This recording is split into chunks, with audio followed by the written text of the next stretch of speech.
directing to the mics. Got mics on both sides. Okay. Directing to the mics for questions. Oh, the On each mic, side. I see. Okay. You have a mic. Oh, yeah, you got I your do mic have right my there. mic. They're not hot yet. Yeah, just push it up when you're ready to go. Okay.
Participating in our inaugural summit. I want to start by acknowledging a few people that were instrumental in getting to this point. We have Dean Bogosian, Dean of the Graduate School of Business and Management. His support was instrumental in making things happen with the staff, with programs, with scheduling, and so on and so forth. So we appreciate that. But I have to mention a few people that are really, without their help, we couldn't be here at all. And that's KAHINA, DYKE, Senior Vice President for Corporate Development at Ripple, who I met in October in San Francisco. And we talked about this. And we said that the vision is to have all HBCUs get together and go through this experience. And again, we appreciate what the vision was at that point and helped us in getting to this point. One person that was also at the forefront and got tired of hearing me, Ken Weber, Director of Social Impact at Ripple.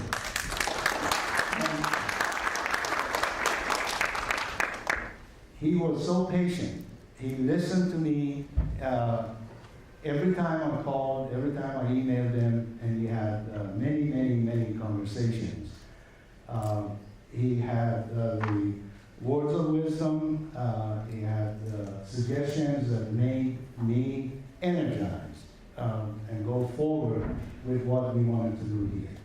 So again, I appreciate your help, and thank you, Ripple, for making this happen. I thank Kelsey for being here, Kelsey Dunn, who's going to be working with the students also, interviewing the students today.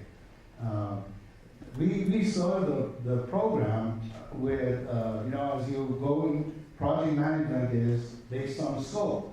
We started with the scope that we invited faculty only. And that was the arrangement. And then in 3 weeks before the actual event happening, we got the word from KAHINA, who took interest in the students, which is a big deal, and said, why don't we invite students? So we changed the scope, and we made the program a little bit larger. We invited students, so the 20 students from the other HBCUs here in San Francisco that are going to be listening to the career talk at 2 o'clock today, and also some of them are going to be interviewed. So, the danger in going down the list of names is sometimes you leave out some important people. But I want to go on the record and say that if it wasn't for YAYA, FANUSIE, who is sitting here, we also wouldn't be here. YAYA was instrumental in getting us interested as an HBCU campus in thinking about blockchain. And we had, about 2 years ago, we had a discussion here. And YAYA said, let's work together, let's think about how we can introduce fintech and blockchain to HBCUs. So with his wisdom and his patience, we worked with him over the summer, we developed the course, and YAYA was the one that actually taught the first course. He invited a lot of people, and Dr. Bhatna, Sanjay Bhatna, chair of the Information System Department, Sanjay, he was the one that actually made the course happen. He offered the course, and we appreciate also his insight and his being open to offering the course for our students. And students from engineering, computer science, information systems, finance took the course, and they delivered some prototypes. And we had press coverage, and people from other crypto enterprises came here, and they all really complimented the students for all of their ideas that hopefully someday materialize into some businesses. Okay, so I've said enough. I don't want to take the time from the important people here.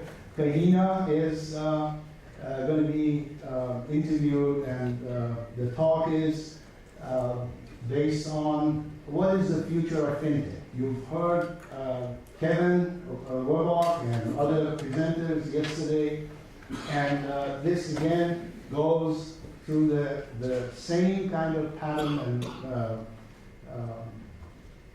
addressing all of the important issues. And no one is better than KAHINA to do that job. So with that, I appreciate it that you accepted the invitation. YAYA the same. And please start. All right, thank you. Thank you very much. Thanks for that, and thanks to you, right? None of this would be possible without your help and your leadership and vision in bringing all this together. KAHINA, thank you very much. Welcome. Wait, I'm not hot. My mic, let me try it again. Is it testing, testing? YAYA, YAYA, no? No. Let's, Give me the other one. maybe we can pass the mic back and forth. We could They dance. put us too far apart, but we could work with it. Yeah. Ah, look at that. Good morning. Good morning. All right. Well, welcome and thank you to all of you. I know it's been a great session or a great weekend thus far. I'm going to jump right into it. We'll ask, just talking with KAHINA, getting her thoughts on the industry and also her life and her experience. And then towards the end, we will have some time for questions. And we'll direct folks to the mics at the stage. You all should know a little bit about her background, but KAHINA, I want to start with one comment about your background, which is you have been to almost, it looks like the Mount Rushmore of industry. In terms of you spent time with Citi, with MasterCard, and then to Facebook. And before we even get into Ripple, could you just maybe walk us through going through those titans of industry and what you learned from that, and then we'll go into how you got into crypto. Sure. So, like any story, it starts at the beginning, and I was saying this to a few people outside. I studied political science, political philosophy, actually, and I was a double minor in English and Africana studies. And I tell that because, like, your journey takes you to lots of interesting places. And the reason I studied political science is because my parents actually were civil rights activists.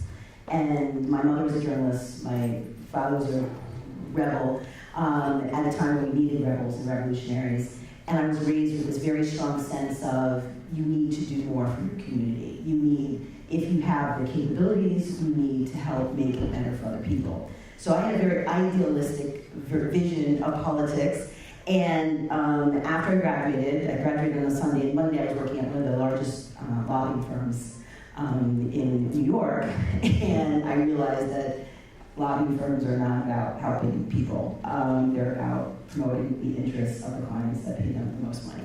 And so it was a great experience for me. It was hard at the time, if I look back, but it kind of made it clear to me that that wasn't my thing. And I say that especially for the students in the room, because what you're studying could be your passion and your interest, but what you might actually find and the path you might take could be very different. So stay open-minded and curious about that path. And curiosity is probably what led me onto this journey that is now a career versus a plan. So I did go into business, and I started at Time Warner. I was at Time Warner for a couple of years, and Citibank recruited me. And it was actually, funny enough, the reason that I went to Citibank, it was 1999, the internet revolution, the first one, was happening.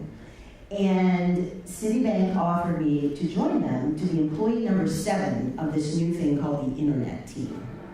And so I joined the Citibank internet team. I never wanted to go into banking. You know, I grew up with very progressive parents. They thought bankers were evil. But I did feel like this new platform was going to be important, and a lot of people were going to Silicon Valley at the time to join these startups, and Monster.com and Ask Jeeves, companies you've never even heard of now, but they were big. Yeah.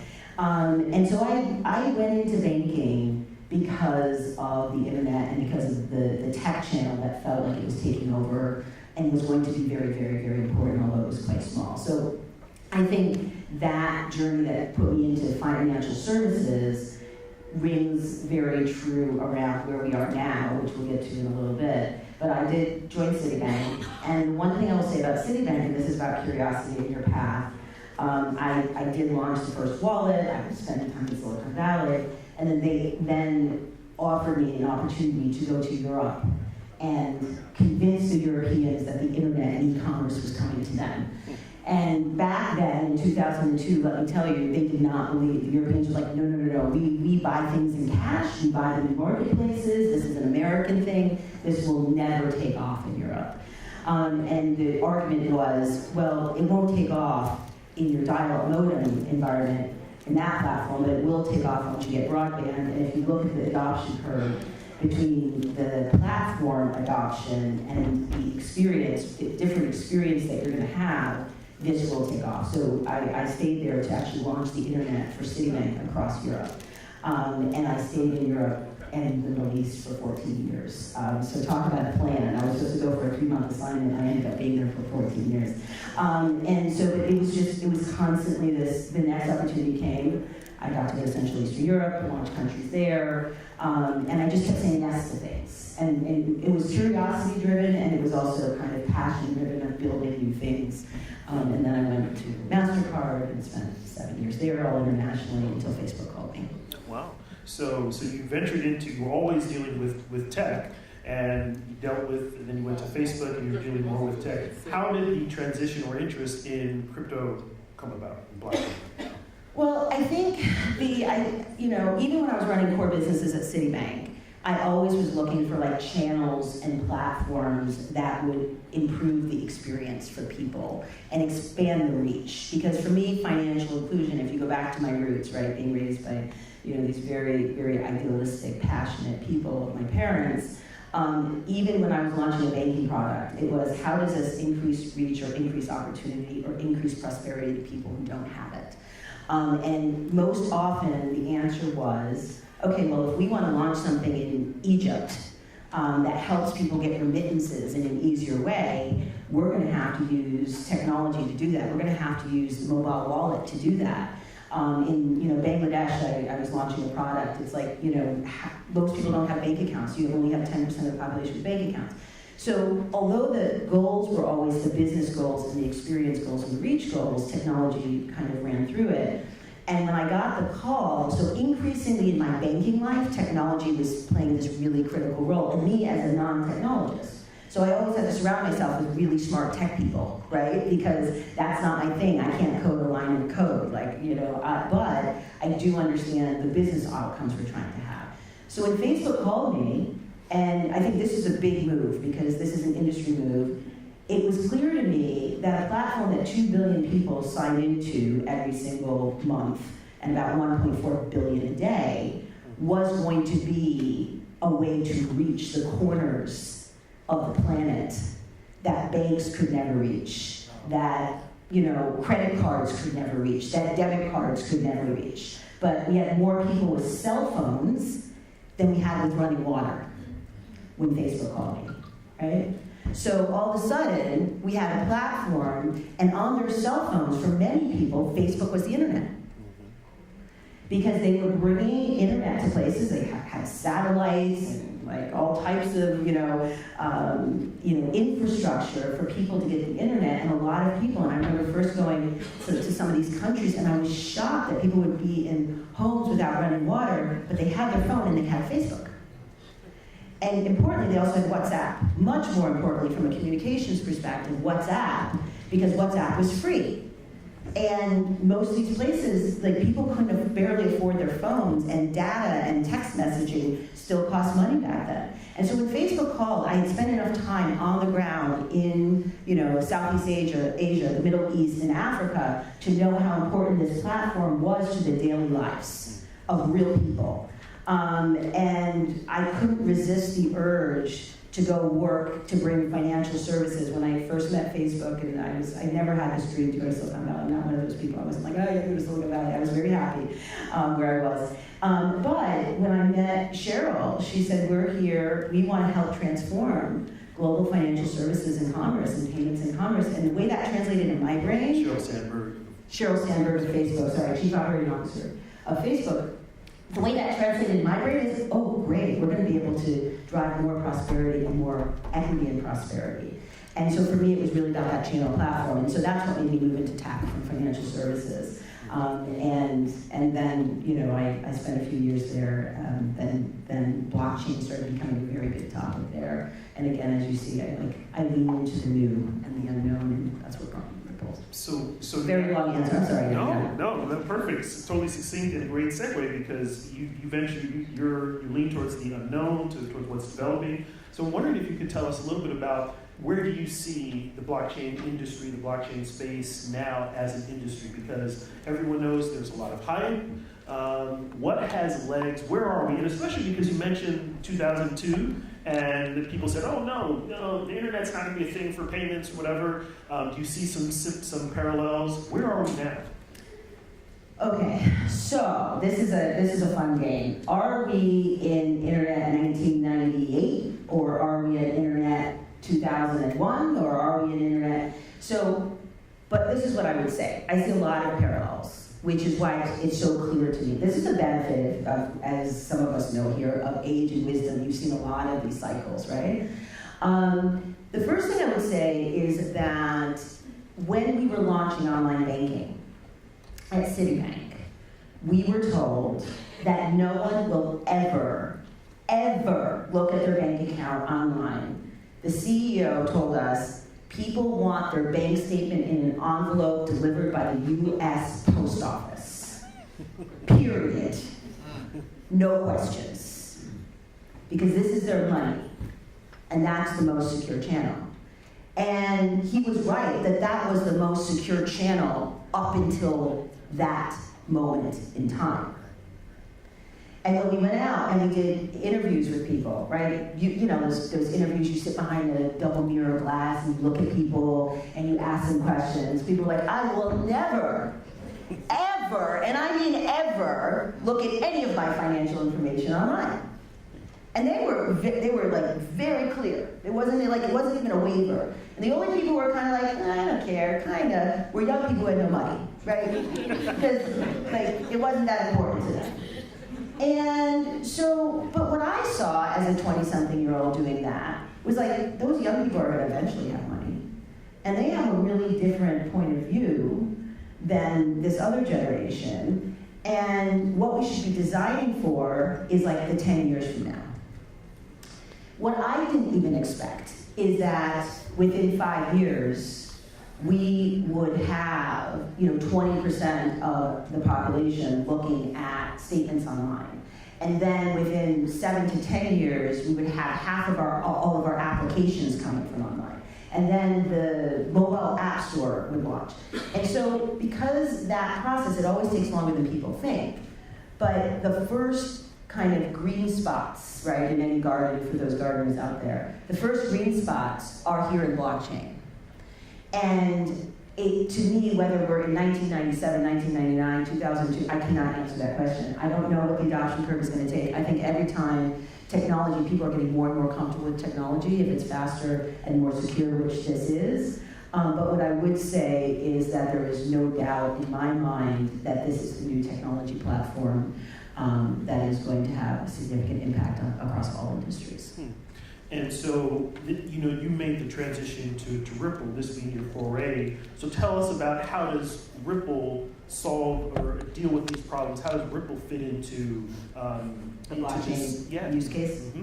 So the reason I joined, because I was at Facebook, I was very comfortable. People have asked me, they're like, I'm thinking about working at Facebook. I was like, Facebook's a great place to work. So I'm here to say that right now. You get a call for an internship at Facebook, it's an amazing experience. And so I just want to say that, because it's not like I left a place that was not a really good place to be, okay? And it was a hard decision with very, very smart people and an amazing platform. But what Ripple has is a very clear focus. And the clear focus is actually commercializing blockchain at scale in financial services to address the problems around cross-border payments. And what attracted me to come to Ripple was because they were so focused on this use case. I tend to think when you have a new technology, what I experience is that, get the first valuable use case up and running is really, and it's really hard to do that.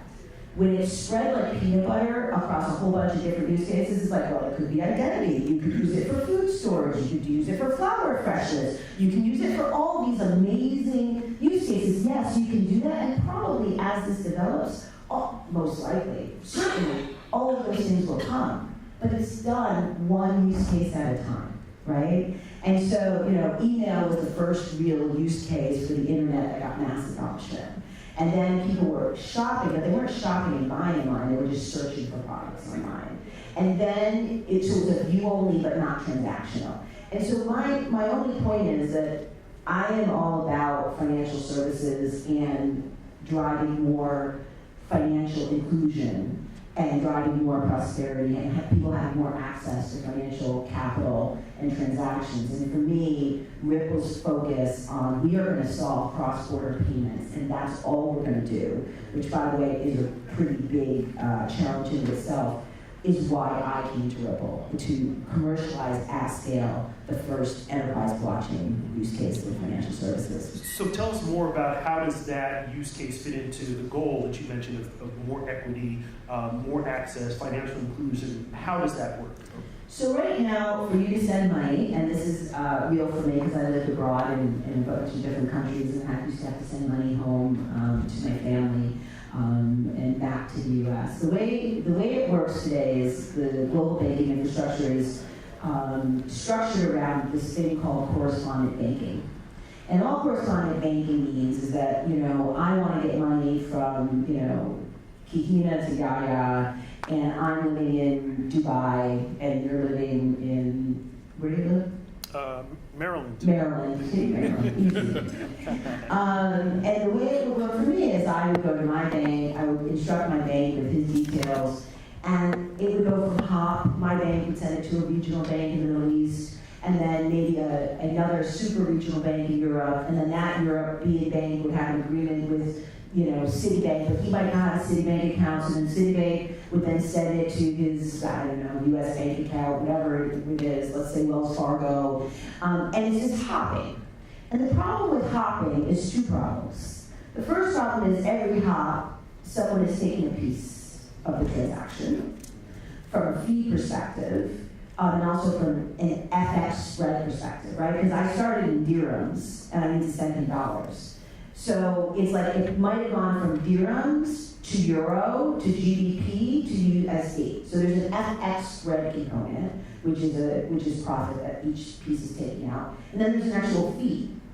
And so when you send money today through the correspondent banking system, not only do you not know what day it's going to get there because it's about each bank day and they send money and it might have gotten there before the 5 o'clock close, but maybe it was a 3 o'clock close and all the rest of it. So you don't know what day it's going to arrive. And you don't actually know how much it's going to arrive because you don't know when you send it what the fees are going to be.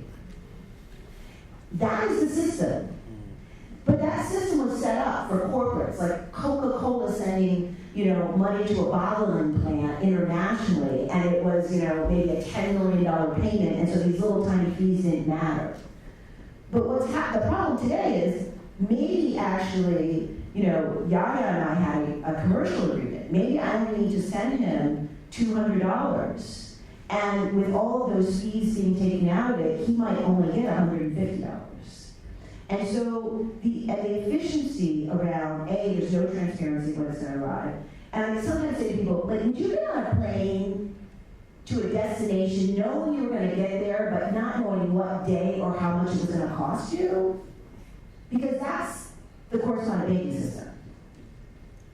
So what Ripple is addressing is that brokenness, especially for small transactions. And if you think about that for the person who's working here who's sending money, right, back home to Ghana, to Egypt, to Bangladesh, to many, many, many places that people have to leave their families. I look at these people as heroes. They leave their families, they leave their children in order to go somewhere to make a better life, to be able to pay for their education, because in a lot of these places, you don't have public education. If you cannot pay for your child, your elementary school child, to go to school, they do not learn how to read. That's real. So the creating efficiency of that $50, if you're sending $200 home, could be the difference in a child going to school or not. And so for me, that is the very real consequences of the inefficiency in global cross-border payments today. Absolutely. Well, so we see the mission, we see the vision, and we see the need.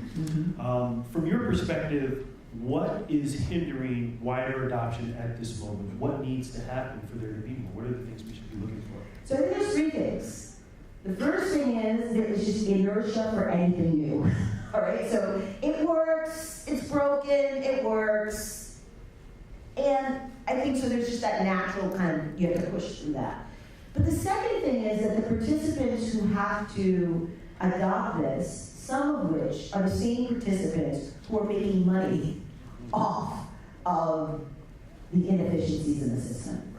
And so there are, a handful of very, very, very, very big banks who do not want to, they're not necessarily incentivized around efficiency. But the good news is there's hundreds and thousands of other banks, the small banks, the National Bank of Egypt, the regional banks, who actually do want to have a more efficient system and make sure that more of their customers' monies are in their hands. So I do think that there are some major players who make money off the inefficiency, but there are far more institutions, and those are the institutions who are working with us, right? A lot of the national banks, the regional banks, the payment providers, the local money remittance companies who are saying, I want those efficiencies because I am passing them directly on to the consumers, right? Because we are an enterprise blockchain solution, but we are seeing a lot of interest of the players that are actually operating in those markets trying to serve consumers in more efficient ways. But there is the other side, which is there are people who make a lot of money in the inefficiency of our liquidity. So it sounds like it's going to take some time. It's going to take changes in industry, but also let's talk about, since we're here on the campus, the next generation and universities. I'm wondering if you could tell us a little bit more about the UBRI, the University Blockchain Research Institute or initiative, and how does that fit into the vision of what you're talking about? Well, I think about the future. So Ken is our guru, okay? He's up there in the corner. He's like this quiet, understated guy, but he made no mistake. He is passionate about this space and investing in the future. And I'm really, really happy and proud to be working with him because we have a very similar view of the important role that we play while we are going about and signing up banks and payment companies, like doing our, I'm doing the day job, right, of bringing this all to life.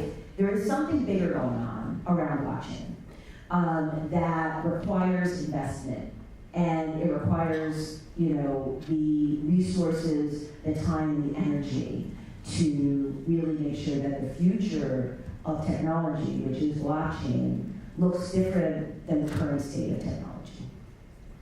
And I mean that from a talent perspective, I mean that from a brain power perspective, I mean that from a diversity perspective.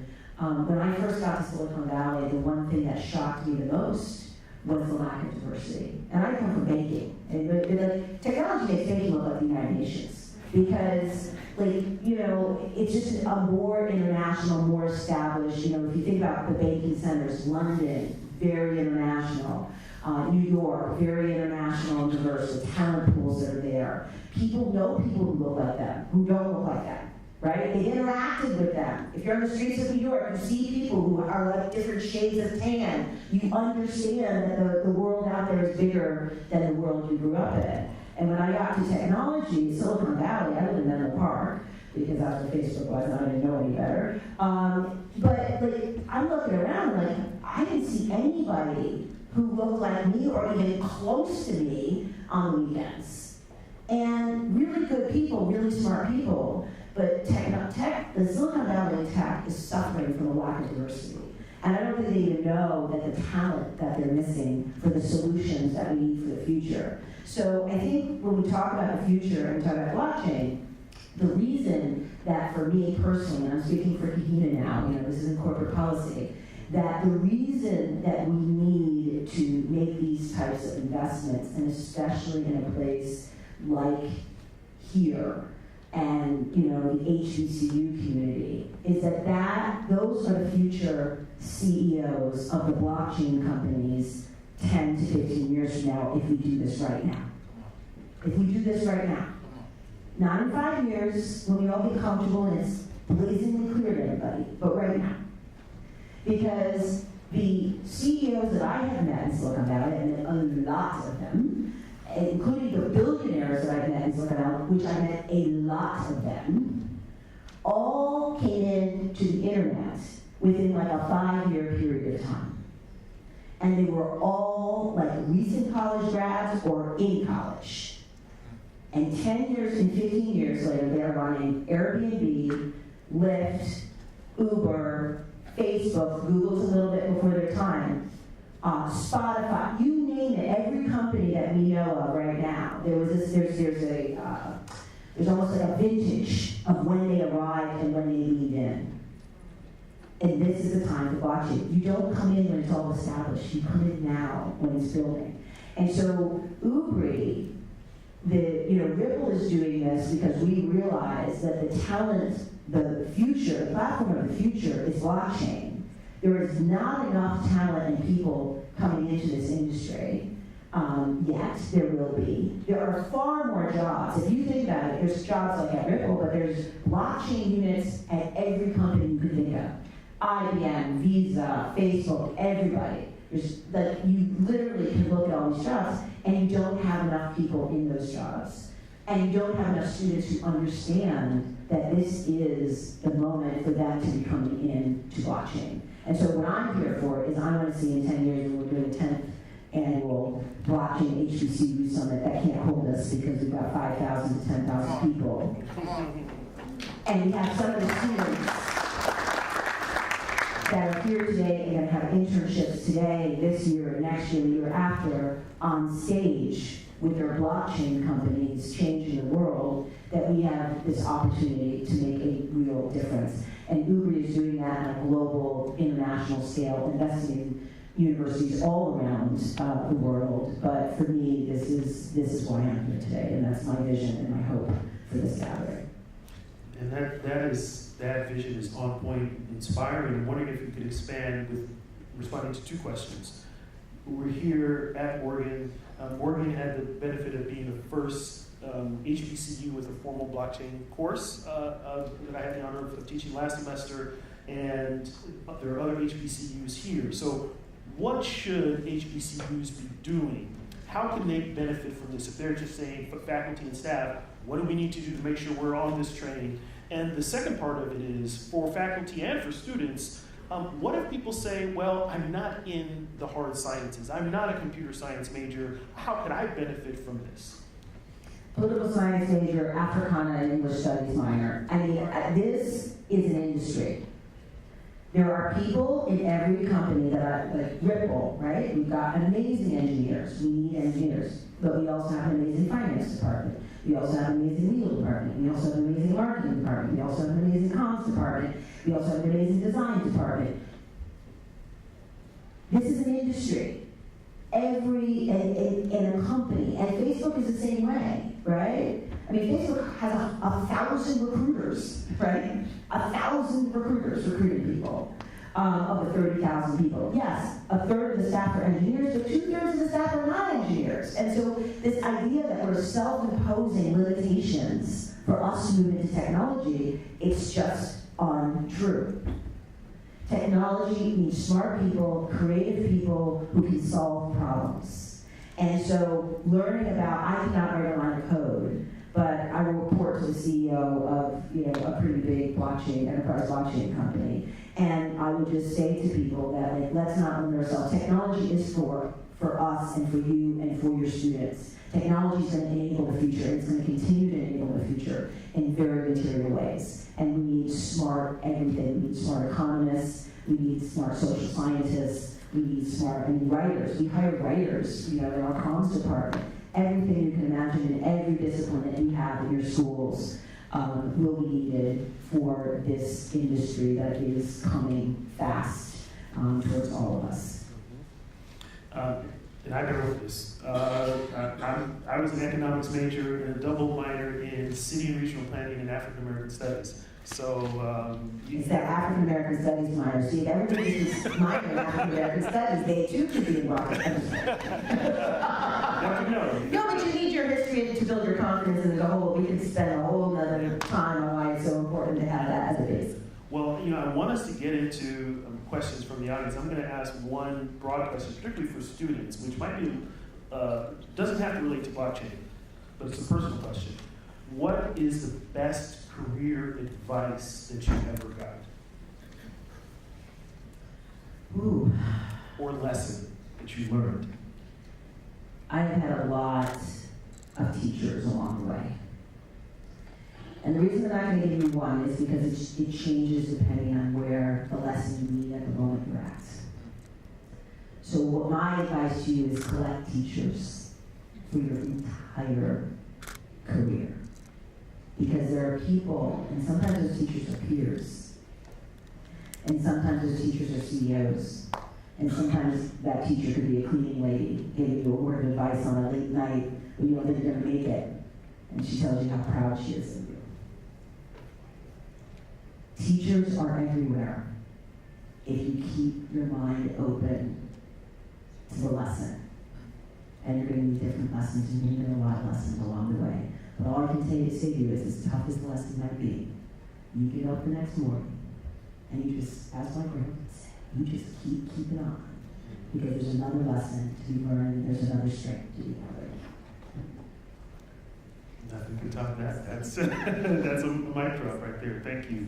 I'd like to open it up to the audience. So we've got 2 mics on each side. So if you have a question for KAHINA, feel free to go up. And while people are getting in line, maybe I will ask a question about more on the issue of more diversity.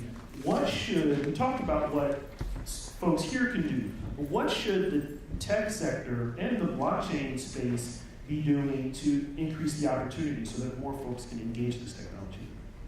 Well, I mean, I think it's really, what I find to be, it's kind of just push-pull, right? Because a lot of tech companies have diversity offices. And what I would say is that, and that's good, that's a recognition of the problem, but how do we actually create pipeline into kind of business roles and mentorship?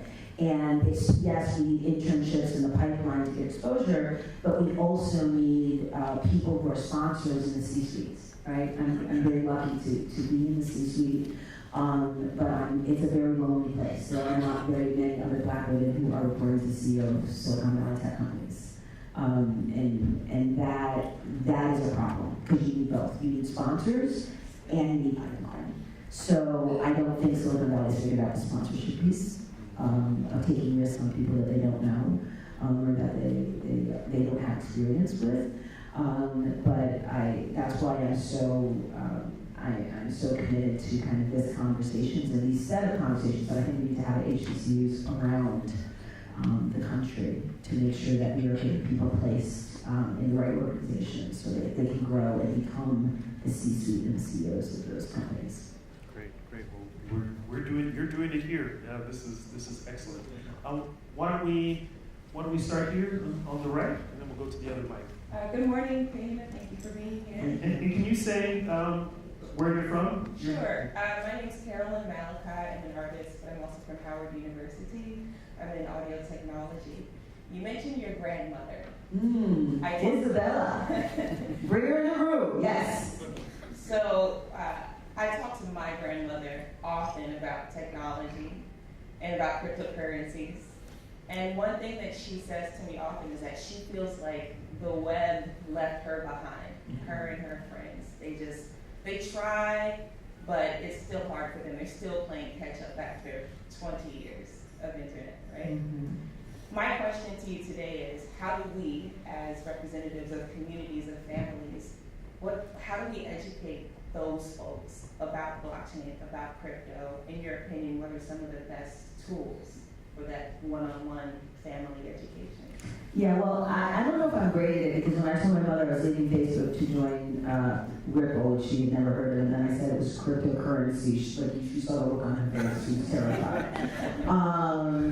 She's getting more used to it. She's like, she was with me last week, and I was going to work, and I kind of looked like this. She's like, are you going to work like that? I said, I think I'm doing it like 3 days. I said, yeah, I'm going to work like that. So, two things. One is when the internet came, we didn't try to explain to people the way the internet works. We just explained to them how email works. And I think that you need to focus on the use case and the experience versus trying to explain the technology. Because I don't think it's really that helpful. Like a decentralized protocol with nodes all over that are cryptographically sealed, I mean, why do I need to know that?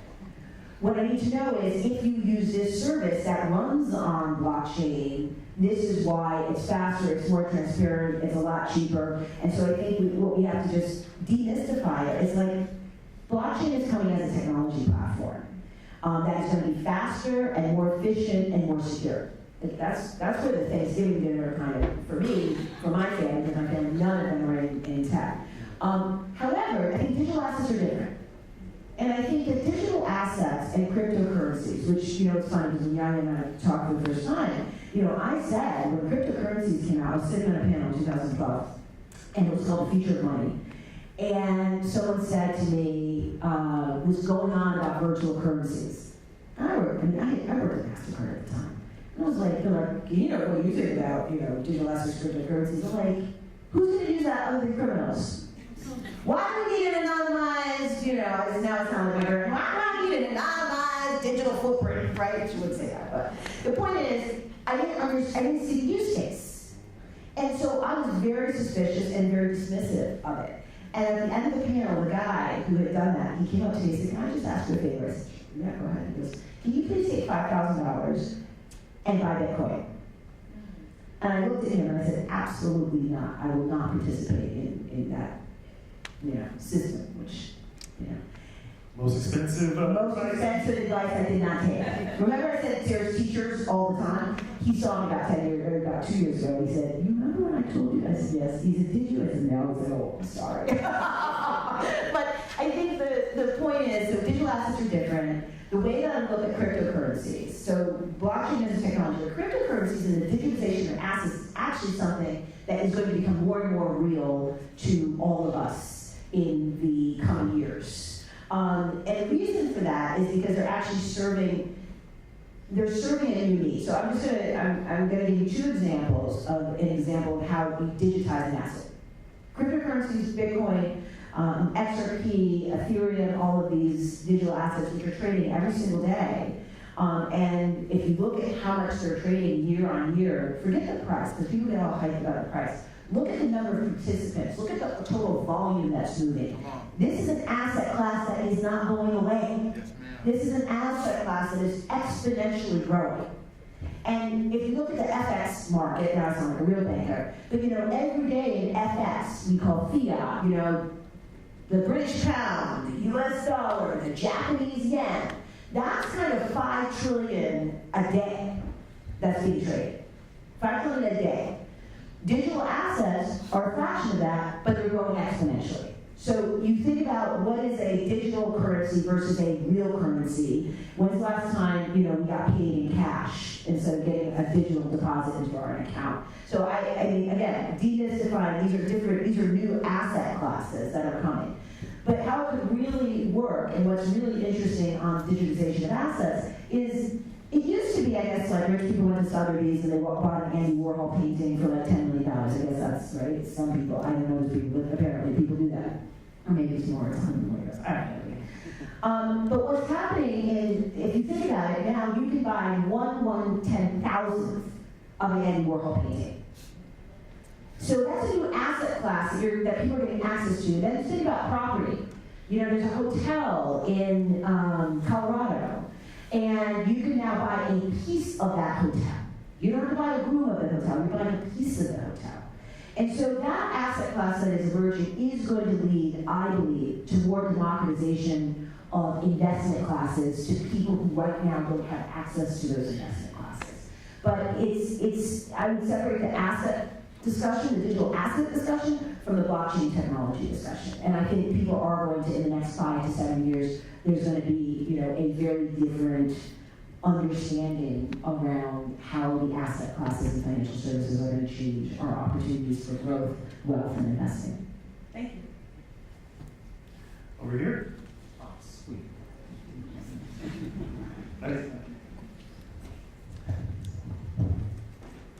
Hello, good morning. My name is Nicholas Cummings. I'm a sophomore, computer science major. I go to Morehouse College. I'm from Miami, Florida. My question to you is, you work at Ripple, and I'm sure there's a lot of blockchain developers, those who know how to program it, and that's something that I'm still learning how to do as well, but there's not a whole lot of resources for that, so it's kind of like a two-part question. How do you see the climate of, I guess, or just the economic climate or the social, political climate changing when there are more people who know how to program blockchain, not just a blockchain itself, but how to make their own? And also, where did most people that you know learn those skills, like blockchain development? You know, this is a question. I was at Afrotech a few months ago, and I was actually surprised at how many tech folks were coming up to me saying, I want to get into blockchain, but I don't know how. Is there a book I can read? Is there a course I can take? I mean, people were asking me engineers were asking me for books, but a textbook list. I'm like, I'll ask my chief of engineering. And then I asked my chief of engineering and said, what book should I tell people to read? What course? There's like some MIT Oxford, there's an Oxford course, there's a this course, there's a that course. And he's like, yeah, those courses are very high level, but like that's not really what you're asking. What you're really asking is like, how do I get the hands-on experience in order to be prepared to take one of those thousands of jobs that is open right now for blockchain? I mean, we have dozens of recs open for engineers right now. Dozens. And some of them have been open for 6 to 9 months. And we are like the leader in like blockchain. If you want to learn, you know, we have some of the best C++ developers who've been working on blockchain since the beginning, right? They developed, the guy who's my CTO, David Schwartz, developed the interledger protocol and is considered one of the top cryptographers in the world, right? So if you're looking for experience, number one, you need to go work at a place with other developers who have the experience. So make sure you're getting those type of internships. I would then ask kind of the faculty, because you asked me this earlier and I avoided the question, which I do when I don't know the answer, which is like, what kind of curriculum can we develop to help prepare our students for these jobs? And I think that that is something that is beyond my kind of, you know, I don't know anything about curriculum development. I would just say that people in this room do, and let's think about how, as an industry, we can help if we can make sure that we have those courses available to you. Right now, my advice, most of the engineers that I know that are in our company, some of them, you know, they learn by doing. And I don't know if you know who Vitalik Buterin is. He was one of the co-founders of Ethereum. He was an intern. So he was an intern with us at Ripple. Yes, sleeping on the couch with my CTO in 2013. So, and he went on to create the Ethereum code. And Ethereum is Ethereum. Most of you have heard of it. So I think you need to be around, and that's why access to this industry is so important, because a lot of what you're going to learn from working side by side with those people. So get the internships. Right now, get the internships, and hopefully in a couple of years we'll say there's a great program at X, Y, and Z college or graduate school that you can go to, but that would be my advice. Okay. You can get Kelsey right there. Give her your CV or give her your name number. She wrote down our recruiting. Hello.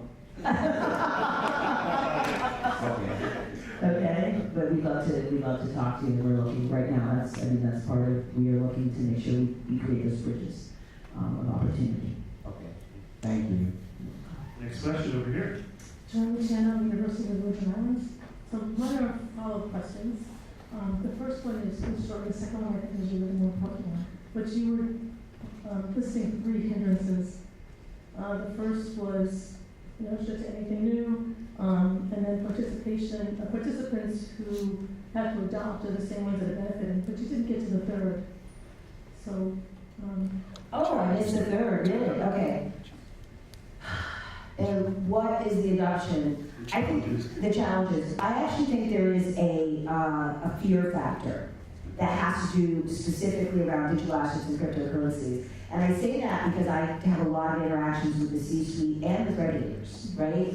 And so you're educating people around how this can be used for good when there are some origins of, cryptocurrencies and Silk Road and all of this like scary stuff. And once you start peeling back the technology, I mean, there will always be technology that's used for good, and there's technology that will be used for bad. But this has another, because I think the elements of it, there were some like anarchistic elements to like, we want to do this to break down, the monetary system and all of that, and that was kind of the origin story. And I think we're still, now that we're institutionalizing and institutional players are coming in, we're sitting down, we're having those conversations, and we're unpacking that, but I think you do have to come over that. and so I want to thank you for sharing your vision about being able to reach, working with regional banks and making access, because I was stuck on the previous until you made that comment. And so my second question is, being an HBCU, what can we do now? And what can we do as the summit original meeting to stay in touch, to be a network, to really get sure that we do have the doors, so that we are the ones that are in the right place at the right time. So if we can articulate some specific points, and I'm sure more will emerge through the course of the discussions, that would be really helpful. Because I wanted to say, but you didn't. Yeah, I think it would be really helpful. Again, I think this is like, we've got to co-create the solution. I think it'd be very helpful for this group and this gathering to stay connected. And I think we should also look as an industry, Ripple is one company, but trying to invite other blockchain crypto companies into that discussion and making sure, I talk about a bridge and a pipeline, because I think you've got to know people and you've got to know what the opportunities are. Here, the HBCUs have this unbelievable talent pool. The blockchain and the crypto companies are looking for talent. It seems like there would be a natural kind of beneficial relationship, but I do think that means you've got to stay in touch, you've got to keep the conversations going. And articulate the exact things that we need to do or to teach or to, the action steps, if you will. Yeah, I do not have the answer, I'm sorry for you. But what I would say is keeping this group somehow in touch, keeping this gathering, and virtually in touch. You don't need to be like, meeting each other every year, but keeping virtually in touch, trying to get programming onto your campus, inviting people, who are in the industry, inviting some more industry people into this kind of gathering. Because I will tell you right now, I could go to 10 crypto companies in Silicon Valley, and I would say 9 of them don't even know what HBCU stands for. So also, we need some resources, right? We need to be able to bring people in. Can I, and I'll add on just a couple of practical things. One, I think the just being here, the FinTech Center here at Morgan, which has just gotten off the ground with Ripple support, is going to be part of that. It's going to be sort of a convening body outreach, helping to coordinate. So I think a lot of that is going to organically evolve, organically and structurally. And there's another thing that you could do. I don't know if you're familiar with Slack. No, but, I was thinking yeah, Slack channel. Yeah, so I mean that's what so many tech communities do, formally and informally, creating a channel that you can have across campuses. So right now, I was brought into a set of the data science program at the University of Virgin Islands, and I have a long history in tech from the Boston area, high tech and startups and big companies. If we can, right now there's still a lot of interest in data science.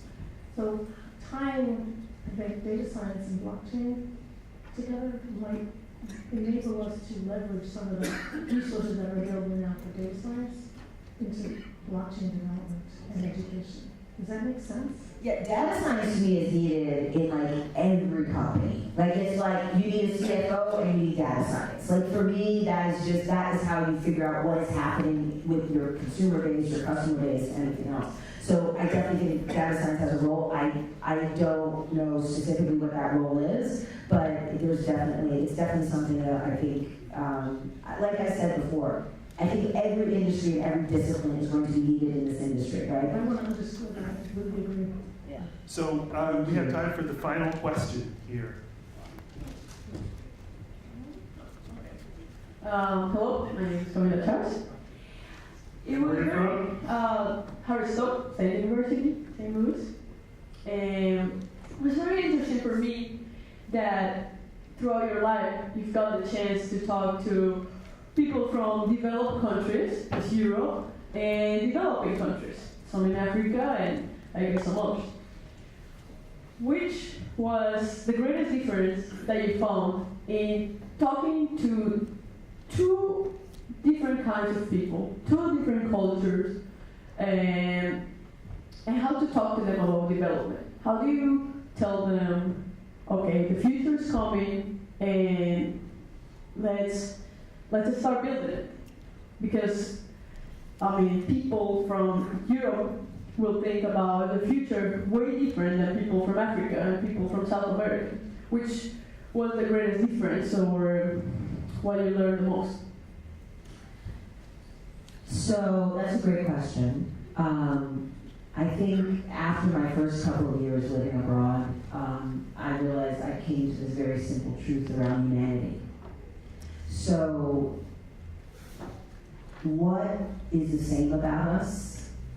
And I used to say this, you know, we are 90% the same, but the 10% that is different is really important to understand and to respect.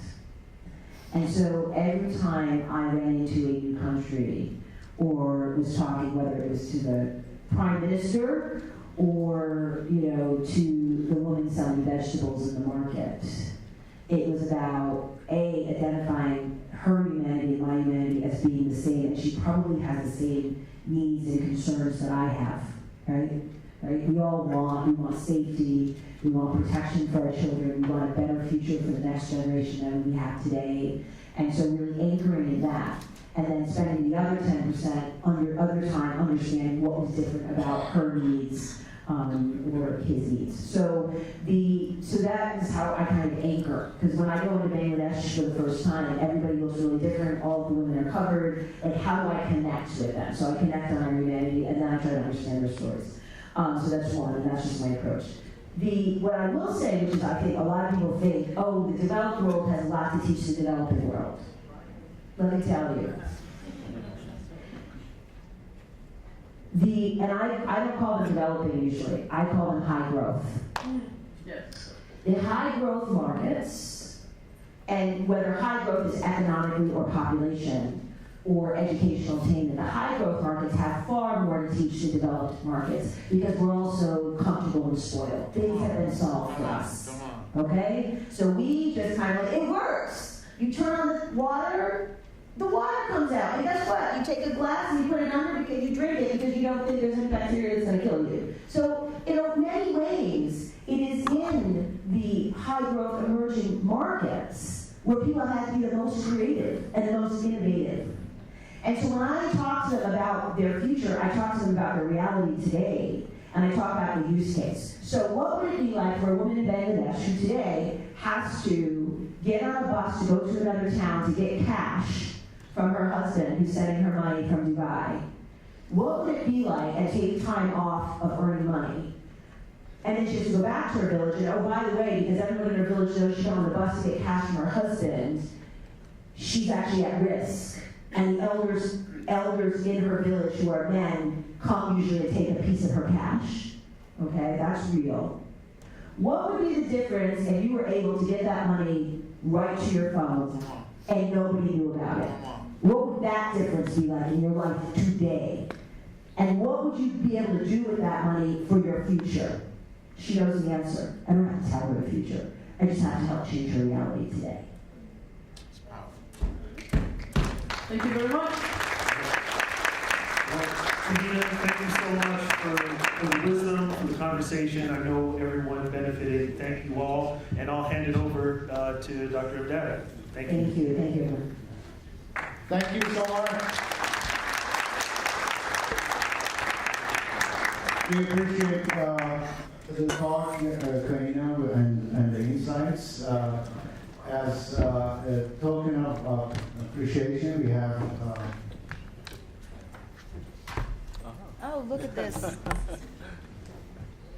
Oh, plaque on a Saturday morning. Look at that. That's so funny. Thank you very much. I will definitely. and this is Kylie Williams, the president of our blockchain club. Oh, wonderful. Great.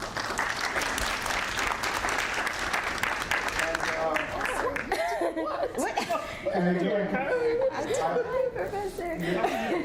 Kylie was a student when YAYA was teaching the course last fall. That's great.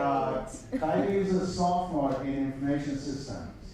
And one of the honor students, one of the student leaders, and inspires me all day long, every day. She's going to be one of those CEOs. Come on. That Kahina was talking about. Thank you so much. Thank Thank you. you. It was wonderful. Thank you. Oh, do you want a picture? Oh, okay. Picture time. It's weird with like, okay, everybody's staring. Look away. This way? You want to come this way? This way, okay. Very good. Thank you. Thanks.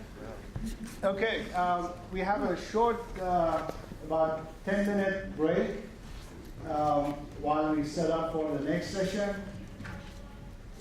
Okay, don't go too far.